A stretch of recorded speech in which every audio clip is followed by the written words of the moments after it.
মূল্যে ধরছিলেন এমনকি কোন মূল্যে ছাড়ছেন? ও সেটা তো গত রাত্রে তাদেরকে হ্যাঁ। আদালতে প্রেরণ করেছি। তাদেরকে হলো গাঁজা খাওয়া অবস্থায় ধরেছিলাম। গাঁজা হ্যাঁ, খাওয়ার তাদেরকে আদালতে প্রেরণ করেছেন? রেডি হচ্ছিল আর কি। হ্যাঁ, আদালতে প্রেরণ করেছি। তাদেরকে কি মাদক মামলা দিছিলেন? না না না, কেন মাদক মামলা দিলেন না কেন? ধরে নিয়ে তাদের তো আসলেন? এখন মাদক পাওয়া যায় না তো, তারা তো খাওয়া অবস্থায় ছিল। খাওয়া অবস্থায় ছিল? মাদক না পাইলে তো মাদক মামলা দেওয়া যায় না, এটা আপনি জানেন মানে না? মাদক ছাড়া মাদক কেমনে খেলো ভাই? এবং গাঁজা তারা খাইছে আসসালামু আলাইকুম। হ্যালো, আসসালামু আলাইকুম। আপনি কি ওয়ালাইকুম আসসালাম। আপনি কি ওসি আমিনুল ইসলাম বলছেন? জি আমি সাংবাদিক রিফাত আহমেদ, দৈনিক জনতা পত্রিকার স্টাফ রিপোর্টার। আপনার ভাইয়া। কাছে একটু তথ্যের জন্য ফোন দিলাম আর কি। জি ভাই বলেন। আপনার থানায় কি গত 13ই মার্চ কি মাদক মামলায় কাউকে গ্রেপ্তার করেছিলেন? গতকালকে তো আমরা টোটাল 33 জনকে গ্রেফতার করছি। না, আমাদের তো মামলা হয়েছিল আমি বলি ভাই 30 জন না তো, অন্তত 23 থেকে 24 জন মাদক কারবারি আটক করেছিলেন। তথ্যে আছে, কিন্তু প্রসিকিউটরে আপনার 59, 60, তারপরে এই পর্যায়ে করে দেখা যায় যে তাদের মানে আইনত মামলা না দিয়ে আপনি দিচ্ছেন হচ্ছে কি না না, আইনত না, তাদের হলো মাদক স্পট থেকে ধরা হয়েছে, তারা হলো মাদক সেবী ছিল।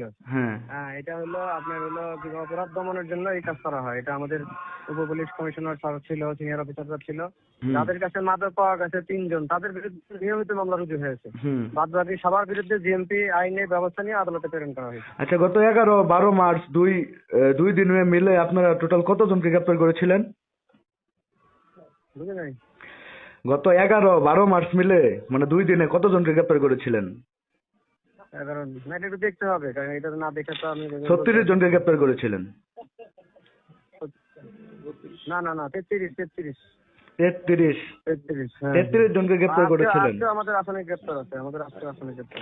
ছাড়ছেন কতজন?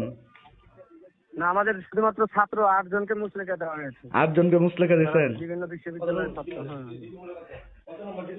কত নাম্বার ডিটি মূল্য ছাড়ছেন? জিডি তো আমাদের নিজস্ব ব্যাপার, আমরা মুচলেকা দিয়েছি ছাত্রদের পরিবারের কাছে, সতর্ক করে দিয়েছি, এটা আপনি নিতে পারেন।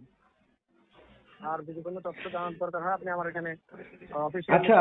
আচ্ছা ভাইয়া, আমি বলি আপনি ছাত্র ধরছেন, ঠিক আছে, আপনি সোনালী ব্যাংকের পিয়ন, তারপর সরকারি কর্মকর্তা আরো 2 জন, তাদেরকে কোন মূল্যে ধরছিলেন এমনকি কোন মূল্যে ছাড়ছেন?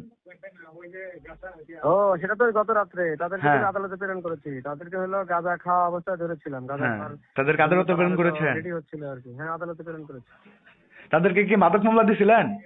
না না না, কেন মাদক মামলা দিলেন না কেন? ধরে নিয়ে আসলেন? মাদক পাওয়া যায় না তো, তারা তো খাওয়া অবস্থায় ছিল। খাওয়া অবস্থায় ছিল? মাদক না পাইলে তো মাদক মামলা দেওয়া যায় না, এটা আপনি জানেন মানে না? মাদক ছাড়া মাদক কেমনে খেলো ভাই?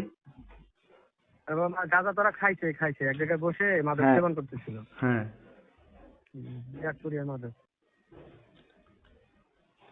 এটা আদালতে দেওয়া হয়েছে। হ্যাঁ, প্রেরণ করা হয়েছে। ঠিক আছে। আচ্ছা 1 মিনিট। কি নাম যেন বললেন আপনার? Number save. আমার নাম হচ্ছে রিফাত আহমেদ। ঠিক আছে ভাই। আচ্ছা, একটা কথা, আমরা প্রেস রিলিজ দিব ভাই আপনাকে। আমরা প্রেস রিলিজ যখন গতকালকারটা দিয়ে আচ্ছা আমি আপনাকে একটা কথা বলি। বিষয়টা হচ্ছে সরকার মাদকের বিরুদ্ধে 0 টলারেন্স জারি করেছে। আপনাদের মানে মেট্রোপলিটন থানাতে যে অবস্থা হয়েছে, আপনারা প্রতিদিনই মাদক সেবনকারী ধরছেন, এমনকি প্রত্যেকটা দিনই মাদক সেবনকারীর কাছ থেকে মোটা অঙ্কের টাকা খেয়ে সেটা ছেড়ে দিচ্ছেন। আমরা বক্তব্য সঠিক নয় ভাই। আমি বলি একটা বিষয় আপনারা, আমি আমার কথা শেষ করি।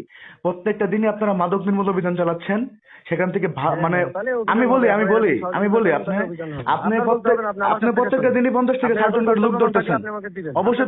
অবশ্যই তথ্য প্রমাণ আছে। তথ্য প্রমাণ ছাড়া আপনাকে সন্দেহ হয়েছে না। যদি তথ্য প্রমাণ থাকে আপনি উপস্থাপন করবেন।